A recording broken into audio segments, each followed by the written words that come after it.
कार्यक्रम के पुण्यार्जक परिवार हैं Shri Parasnath re rolling mills limited, Durgapur 1, Bardhaman, Paschim Bangal. Amita Jain, wife of Anil Kumar Jain. Sangeeta Jain, wife of Vipin Kumar Jain. Manak Chand, Kamla Devi, Rakesh, Neetu, Rishabh एवं आयुषी मुशरफ, B123, सेठी कॉलोनी, जयपुर, राजस्थान।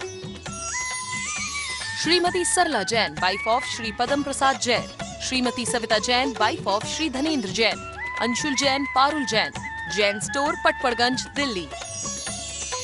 राम रतन, रत्नी देवी पाटनी। प्रकाश चंद, सारिका पाटनी। प्राची जैन, कीर्तिश जैन एवं समस्त पाटनी परिवार। मेड़ता सिटी, जिला नागौर, राजस्थान।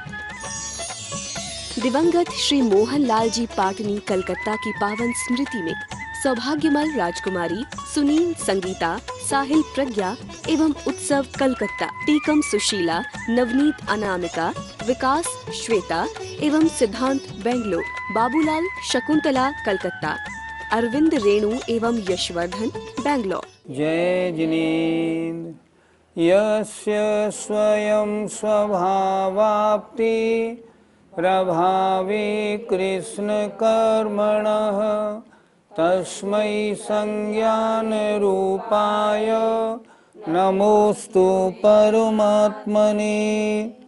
पंच परमेष्टि भगवान की जय।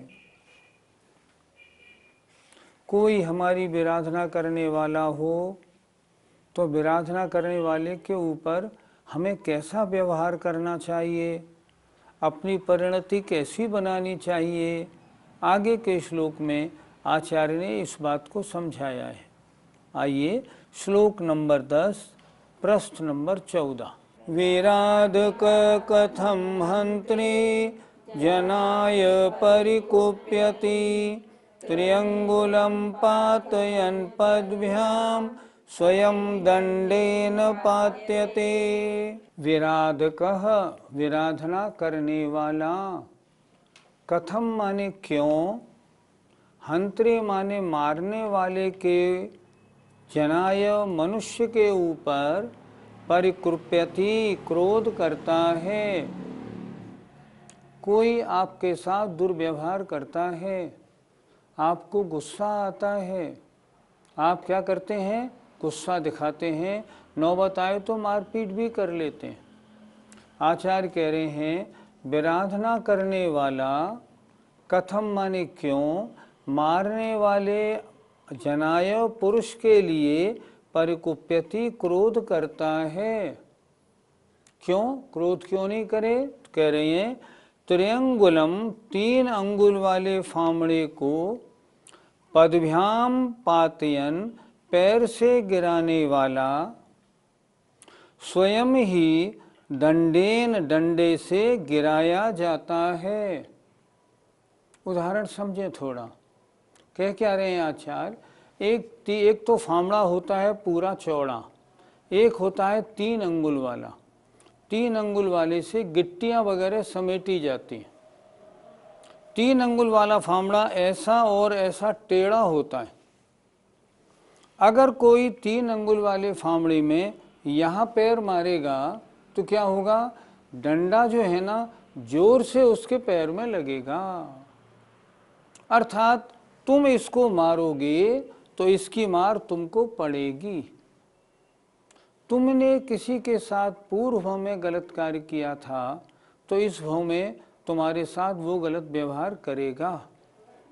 इसलिए कहा इन्होंने विराधना करने वाला, कथम माने क्यों, मारने वाले व्यक्ति के ऊपर क्रोध करता है।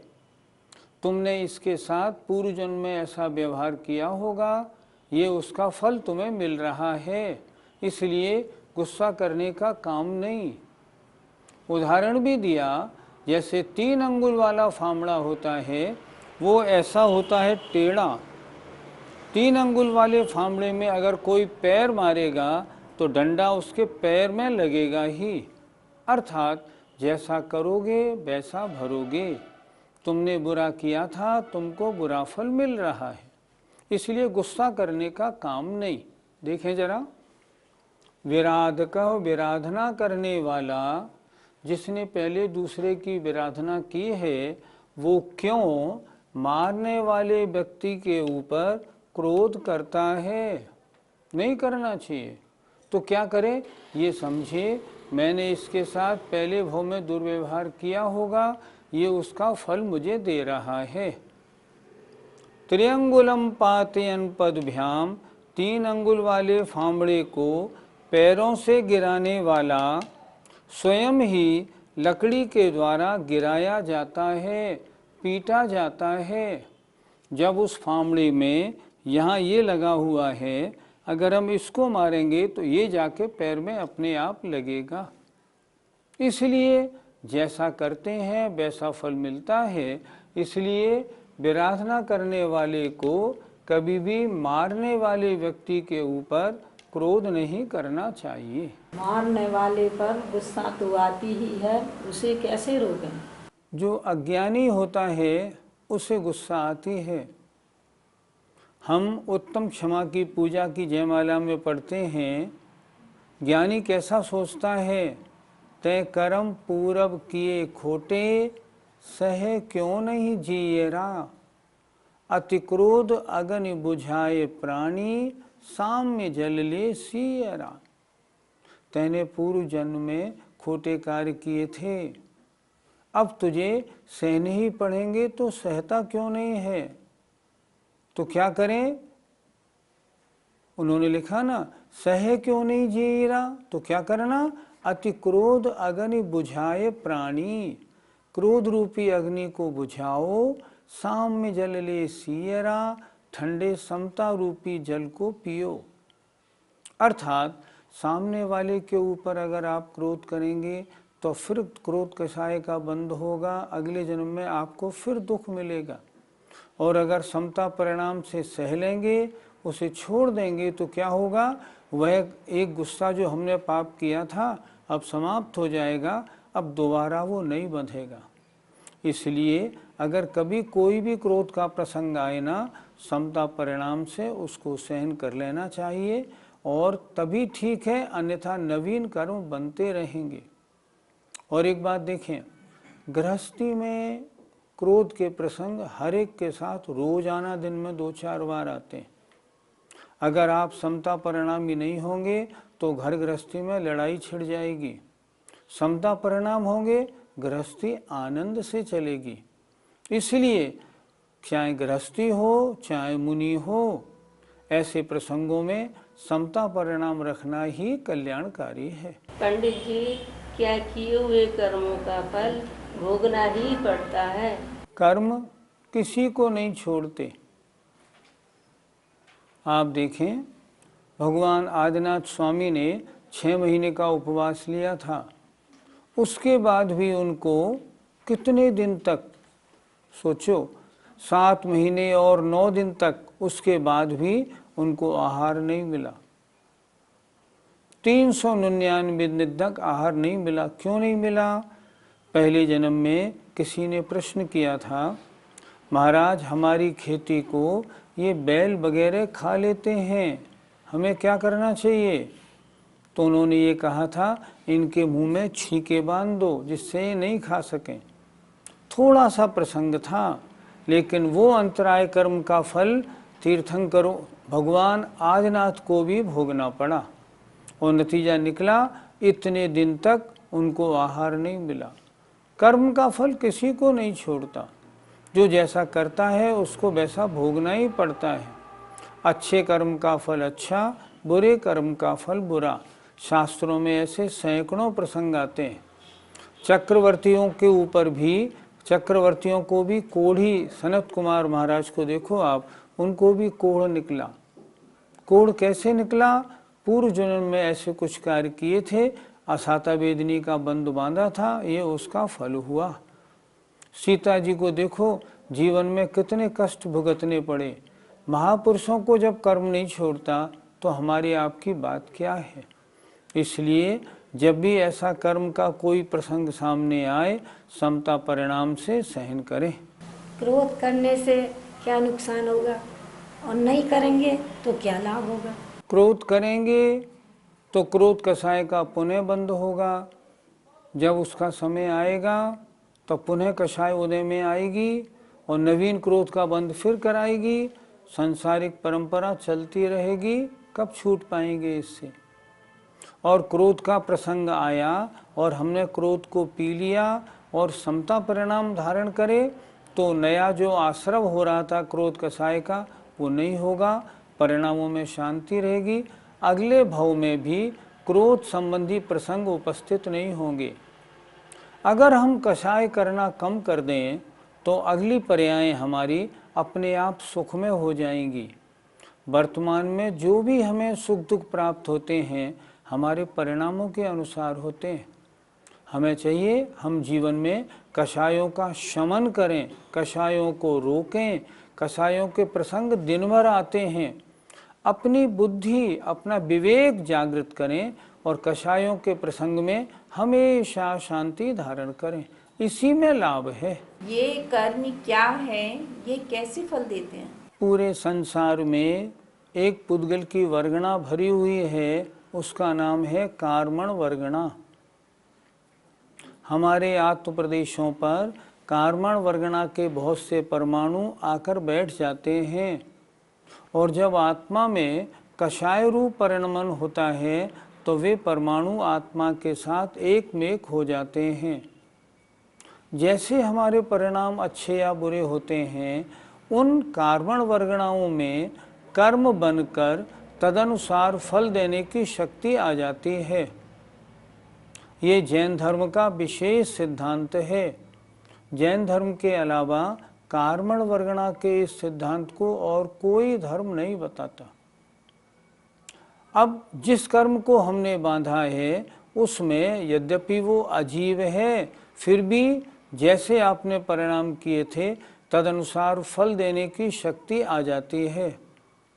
वो निश्चित समय तक बंधा रहता है और जब उसका फल देने का समय आता है तो जैसे परिणामों से आपने बांधा था वैसा फल वो आपको देता है। ये कर्म सिद्धांत है, बिल्कुल क्लियर कट। जैसा आप करेंगे वैसा कर्म बंधेगा, वैसा फल मिलेगा। लेकिन एक बड़े आश्चर्य की बात है, हम और आप सब लोग हमेशा सुख सुख चाहते हैं, लेकिन हिसाब से देखें तो सुबह से शाम तक पाप ज़्यादा करते हैं, पुण्य बहुत थोड़ा करते हैं। सुबह से शाम तक सांसारिक कार्यों में उलझे रहते हैं, राग द्वेष के फंदे में फंसे रहते हैं और कषायों का पापों का बंद करते हैं। अब सोचें, कषाय और पाप का बंद करें और अगले जन्म में सुख मिल जाए, क्या ये संभव है? कभी संभव नहीं। अगर आपको अगले जन्मों में सुख चाहिए तो क्या करें? श्रावक के जो षट कर्म हैं उनमें अपना अधिक से अधिक समय लगाएं। मैं तो देखता हूँ जो वृद्ध हो गए हैं माता पिता, वो बच्चों के ऊपर जिम्मेदारी छोड़ के धर्म ध्यान में लग जाएं तो भी काम बन जाए, लेकिन उन्हें उन बच्चों से ज़्यादा पोते पोतियों में राग हो जाता है। उनसे घर नहीं छूटता और उसी राग द्वेष में फंसे रहते हैं। दिन में मुश्किल से घंटे आधे घंटे मंदिर गए, काम हुआ, बाकी 23 घंटे हम लोग कषाय, मिथ्यात्व, राग इसमें फंसे रहते हैं। हमें चाहिए हम इनसे बचें, आत्म कल्याण की ओर आगे बढ़ें। शिष्य ने फिर प्रश्न किया, महाराज ये कषायों का चक्र कब से चल रहा है? तो आचार्य ने अगला श्लोक फिर लिखा। आइए श्लोक नंबर 11। राग द्वेष द्वयी दीर्घ नेत्राकर्षण कर्मणा अज्ञानात् सुचिरं जीव संसाराब्धौ भ्रमत्यसौ। हम सब ने देखा होगा कि हमारे घरों में पहले दही जमाया जाता है और दही जमा के उसको हमने मटकी में दही रख लिया और बीच में मथानी डाली, उस मथानी में रस्सी बांध दी। अब उस रस्सी को खींच के क्या होता है, उस मथानी में सारा काम चलता है। कभी इसको खींचा, कभी उसको खींचा, कभी इसको खींचा, कभी उसको खींचा। आचार्य कहते हैं इसी तरह संसार में मथानी की 2 डोरी हैं, राग और द्वेष, कभी राग कभी द्वेष, कभी राग कभी द्वेष, इन दोनों के कारण ये निरंतर हमारा ये संसार बढ़ा चला जा रहा है। देखें क्या कह रहे हैं आचार्य, राग द्वेषो, राग द्वेष रूपी दो बड़ी डोरियों से नेत्राकर्षण कर्मणा घुमाई जाती हुई मथानी की तरह, जैसे डोरी के द्वारा मथानी घुमाई जाती है उसी तरह राग द्वेष, और बीच में ये आत्मा घूमने में लगा हुआ है, कभी राग कभी द्वेष के चक्कर में पड़ा रहता है और घूमता रहता है।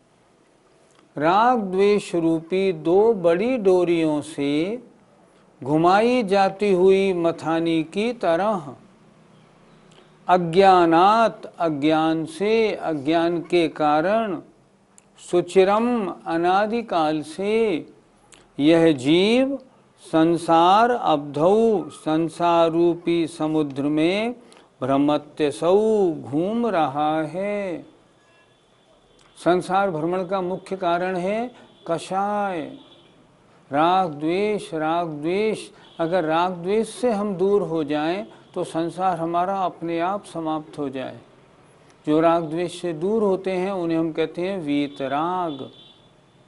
देखें जरा, राग द्वेष रूपी दो बड़ी डोरियों से घुमाई जाती हुई मथानी की तरह नेत्री को खींचने वाले कर्म के द्वारा अज्ञानात, अज्ञान से, मिथ्यात्व और कषाय रूप परिणमन के द्वारा सुचिरम, अनादिकाल से यह जीव संसार रूपी समुद्र में घूम रहा है, भ्रमण कर रहा है।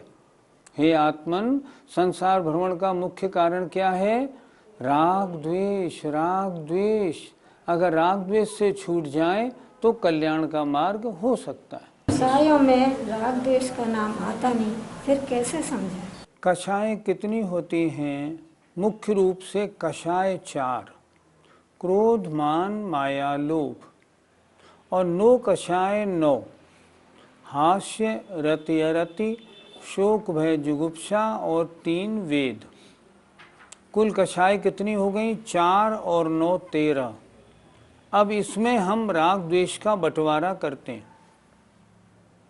माया और लोभ ये राग में आती हैं, हास्य राग में आता है, रति राग में आती है और 3 वेद राग में आते हैं। ये कषायें राग रूप हैं। इनके अलावा जैसे क्रोध, मान, ये द्वेष रूप माने जाते हैं। जैसे शोक द्वेष रूप माना जाता है, अरति द्वेष रूप मानी जाती है और भय जुगुप्सा भी द्वेष रूप माने जाते हैं। इस तरह इन 13 कषायों का हम बंटवारा कर लें। इनमें से 7 राग रूप हैं, 6 द्वेष रूप हैं। हमें क्या करना? न राग रूप परिणमन करना, न द्वेष रूप परिणमन करना।